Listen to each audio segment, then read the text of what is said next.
Some births are celebrated, some are mourned, and some are erased before dawn. On a cold April night in 1802, the Fairmont Plantation stood silent beneath a sky so dark it seemed to swallow sound itself.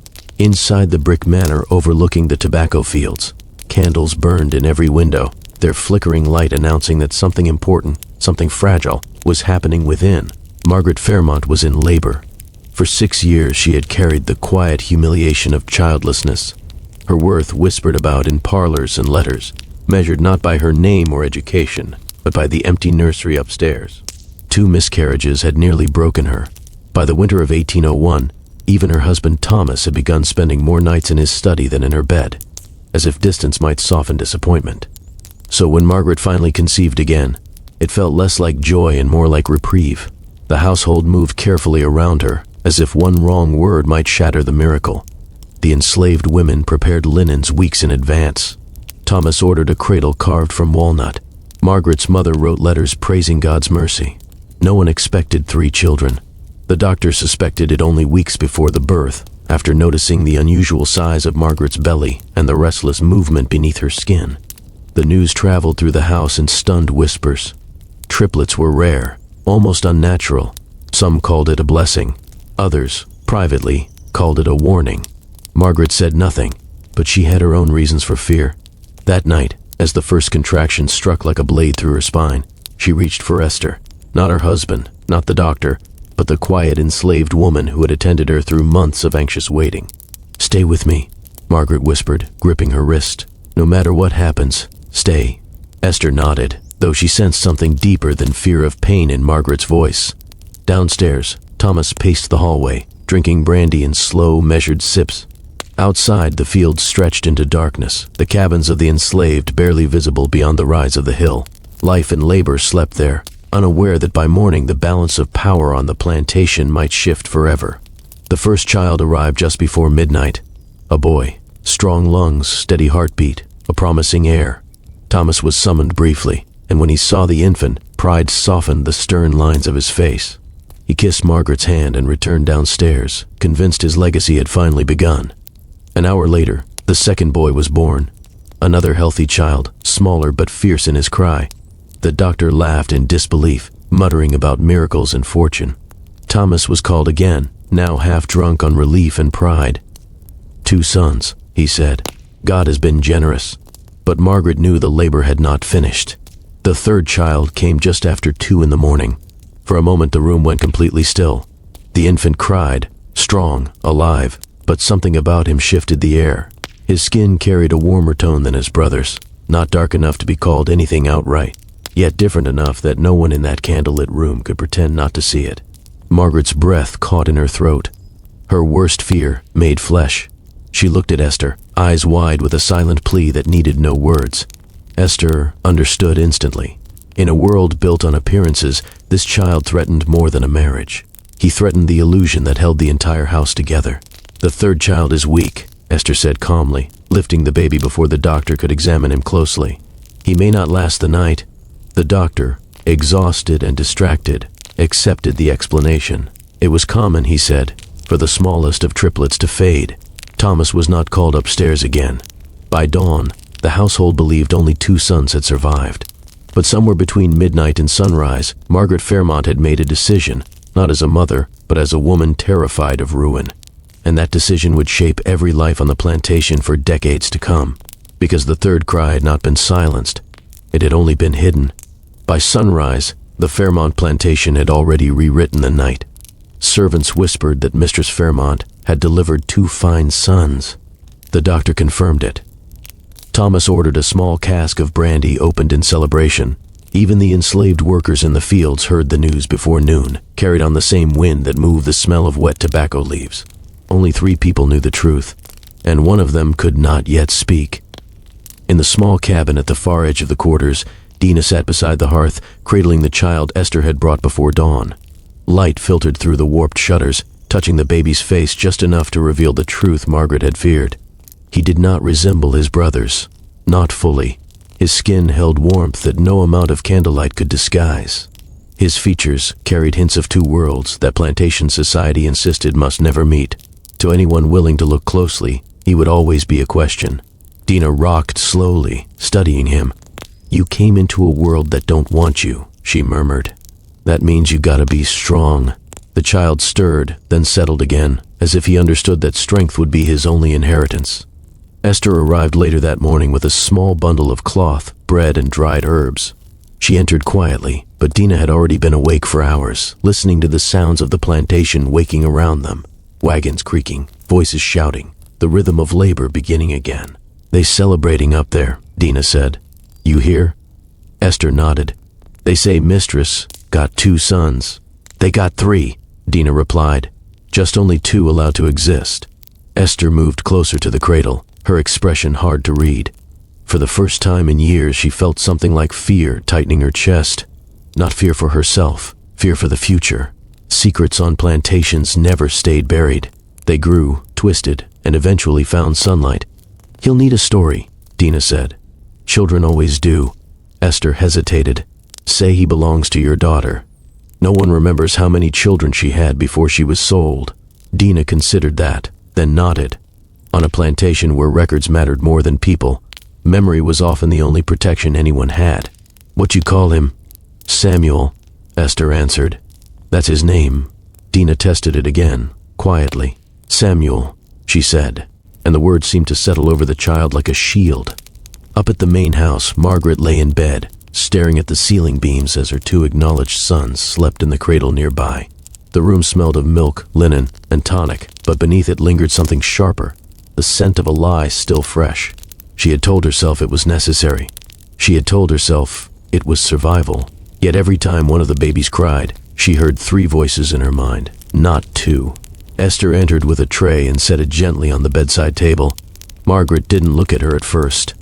"Is it done?" she whispered. "Yes, and no one knows. No one." Margaret closed her eyes in relief, but it did not last long. Relief rarely did when purchased at such cost. "Good," she said softly. "Then it's over." Esther did not answer, because she knew better. Nothing born that night was over. It had only begun. As the weeks passed, life on the plantation returned to its careful rhythm. 2 young heirs in the big house, tobacco planted in neat rows, wagons moving along the river road. From the outside, the Fairmont estate looked prosperous, orderly, untouched by scandal. But in the quarters, a new child had appeared. People noticed.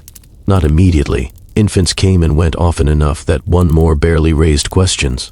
But this child grew stronger each day, and as he did, so did the quiet awareness that he did not quite resemble the others around him. Some whispered. Some chose not to. On plantations, survival often depended on knowing when silence was safer than truth. Still, secrets had a way of breathing, and by the time Samuel took his first steps, the lie born in Margaret Fairmont's bedroom had already begun to move through the plantation like a shadow, unseen but impossible to stop. Perfect. Here is Chapter 3, approximately equal to 600 words, where the tension rises and the secret begins to feel dangerous. By the time Samuel turned 5, the plantation had learned to live with the quiet impossibility of his presence. Children in the quarters ran barefoot through the dust, chasing each other between cabins, inventing games from scraps of rope and sticks. Samuel ran with them, laughed with them, fought with them. To most of the adults, he was simply another child, born into hardship. But children noticed what grown people tried not to. Samuel was quick with numbers. He remembered stories after hearing them once. He built small wooden toys from discarded scraps, shaping them with a patience no one had taught him. When Dina showed him how to thread a needle, he mastered it in a single afternoon. And when he stood in the sunlight, there was something in his posture, something in the way he watched the big house on the hill, that felt out of place. It wasn't pride. It wasn't defiance. It was recognition, as if some part of him understood that the land beyond the fields had once belonged to him, even if no one had ever told him so. Esther noticed it first. She had come to the quarters with a basket of linens, moving with the same careful quiet she always used. She paused when she saw Samuel sitting on the cabin steps, carving a piece of wood with a small knife Dina had given him. The carving was a horse, not a crude child's shape, but something detailed, the curve of the neck, the bend of the legs, even the suggestion of a mane. "Who showed you that?" Esther asked softly. Samuel looked up. His eyes were bright, curious. "No one," he said. "I just looked at the master's horses." The words settled heavily between them. Esther felt a chill move through her chest. He wasn't just observant. He was aware. That evening, Dina spoke in low tones as they sat by the fire. "He's growing into himself," she said. "Can't stop that. He looks like Thomas." Esther replied quietly. Dina didn't answer immediately, because she knew it was true.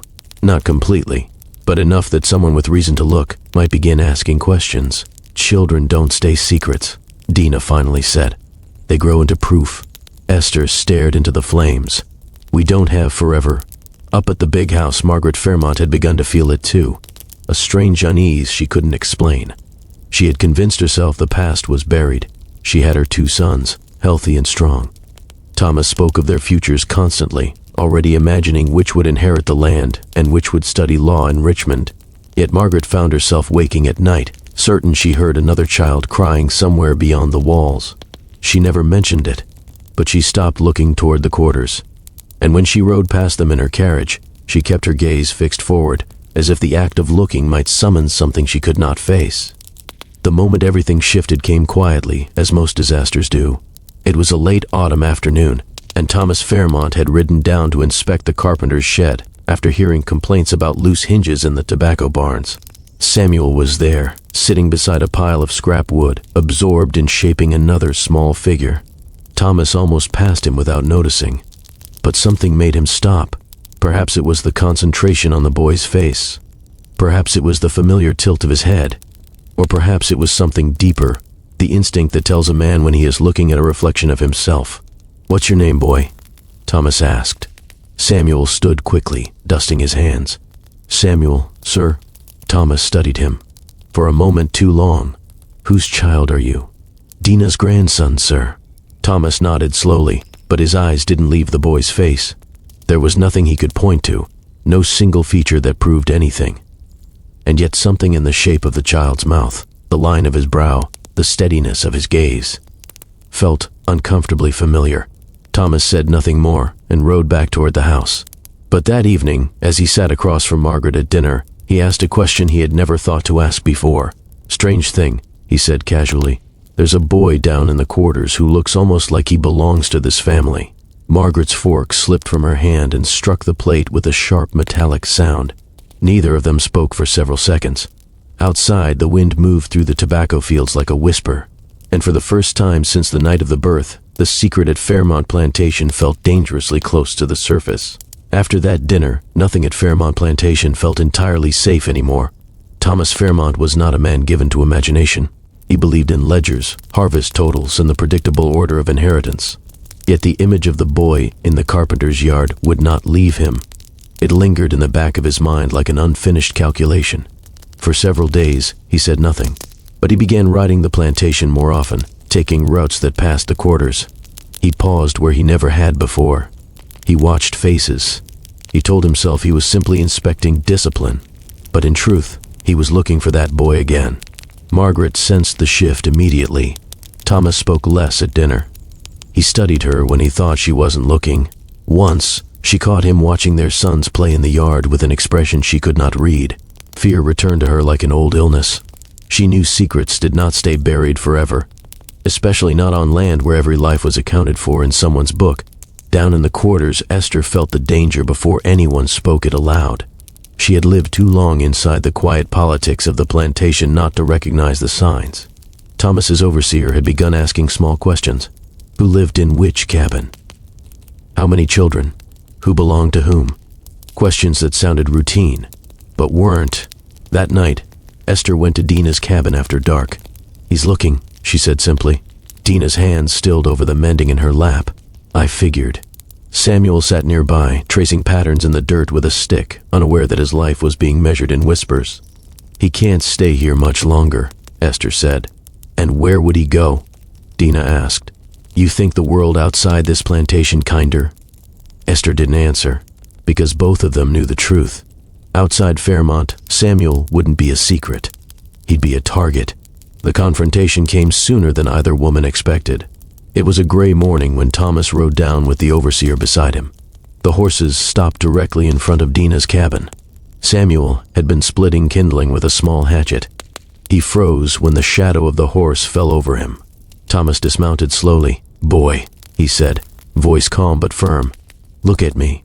Samuel did, and in that moment, the resemblance was undeniable. Not exact, but enough. Enough that Thomas felt something twist in his chest. Not certainty, not yet, but the unmistakable pull of recognition. "Who's your father?" Thomas asked. Samuel glanced toward Dina. She stepped forward before he could answer. "Dead, sir," she said. "Worked the fields years ago." Thomas's eyes stayed on the boy. "And your mother?" "Dead too," Dina replied. Thomas studied them both for a long moment. Then he said something that made Esther's blood run cold. "Bring the boy to the house this afternoon." Dina's voice trembled despite her effort to steady it. "For what purpose, sir?" Thomas mounted his horse again. "I'd like Dr. Yancey to see him," he said. "Something about the child interests me." The words sounded harmless, but everyone there understood what they meant. Questions were no longer whispers. They were becoming facts. Margaret heard the news before noon. A house servant rushed into her sitting room, breathless. "Master Thomas bringing a boy up from the quarters," she said. "Doctor coming too." Margaret felt the room tilt. For years she had lived inside the fragile illusion that silence was protection. Now the illusion was breaking. She walked to the window and saw Thomas riding toward the house with Samuel walking beside him. The boy looked small against the wide fields, but his face was unmistakable. Margaret gripped the window frame as memories crashed back into her. The night of the birth, the whispered promise, the belief that the secret had been sealed forever. She had thought she was protecting her life. Instead, she had created something far more dangerous. Truth, once born, could not be undone. As Samuel stepped onto the front path of the house that should have been his home, the wind lifted dust across the yard. Inside, Margaret whispered to herself, voice breaking. "This is where everything ends," because she knew what no one else yet understood. Secrets could be hidden, lies could be maintained, but blood always found a way back to its name. Dr. Yancey arrived just before sunset. The house felt heavier than usual, as though every wall knew something it could not speak aloud. Samuel sat stiffly in a wooden chair near the hearth while Thomas stood beside the window, hands clasped behind his back. Margaret had not moved from her seat since the boy entered the room. She could not stop staring at him. It was not just the resemblance now. It was the years she had tried to forget. Dr. Yancey examined the boy with professional calm, listening to his breathing, checking his eyes, feeling his pulse. "A strong child," he said finally. "Healthy, well cared for." Thomas nodded slowly. "Do you see anything unusual?" The doctor hesitated. He had attended Margaret's delivery 18 years earlier. He remembered the night, the confusion, the whispered explanation that the third infant had not survived. He also remembered something else. The child had been breathing, strongly. Dr. Yancey looked at Margaret. Her face had gone pale. Then he looked back at Thomas. "I see nothing unusual medically," he said carefully, "but I do believe I've seen this boy before." The words fell like a stone into still water. Margaret's breath caught. Thomas turned slowly. "Before?" he asked. The doctor's voice softened. "The night your sons were born," he said. "There was a third child." Silence swallowed the room. Margaret felt the last fragile thread of her secret snap. Thomas looked from the doctor to Samuel, then to his wife. The truth was already forming in his mind. "You told me he died," Thomas said quietly. Margaret's lips trembled. I thought it was the only way," she whispered. "For what?" Thomas demanded. Her voice broke. "For survival," she said. "For everything we had. For our name." The confession echoed against the high ceilings of the house. Years of silence unraveled in a single moment. Thomas stepped back as if the truth itself had struck him. "And you thought burying him alive would save us?" he asked. Margaret shook her head, tears streaming now. "I didn't bury him," she said. "I let someone else give him life." Thomas turned toward Samuel again. The boy had not spoken, but his eyes held a quiet understanding far beyond his years. He had grown up knowing he did not belong. Now he knew why. Thomas studied the child's face, the lines that mirrored his own family, the quiet strength that could not be denied. For the first time, he saw not a threat, but a son. The room felt suspended in time. Finally, Thomas exhaled. "You should have told me," he said to Margaret. Her voice barely rose above a whisper. I thought you would hate him." Thomas shook his head slowly. "No," he said. "I might have hated the truth, but not the child." He walked to Samuel and placed a hand on his shoulder. "Every man deserves to know where he comes from," he said. Samuel swallowed hard. "And where do I come from, sir?" Thomas met his eyes. "You come from here," he said, "whether the world likes it or not." That night, the Fairmont house did not celebrate. There were no grand declarations, no sudden rewriting of society's rules, but something quieter happened. A place at the table was set that had never existed before. Margaret sat in silence, understanding that the secret she had buried had not destroyed her life. It had only waited, and when it returned, it forced everyone to become honest. Because history is not written only in records or family names. It lives in the choices people make when no one is supposed to know. And sometimes the truths we hide the deepest are the ones that shape us most. If this story moved you, or made you think about how many forgotten lives shape the past we inherit today, take a moment to like the video and subscribe to the channel. It helps these hidden stories reach more people and ensures the voices history tried to silence are finally heard. And before you go, tell me in the comments, do you think the truth should always come out, no matter the cost? I'll see you in the next story.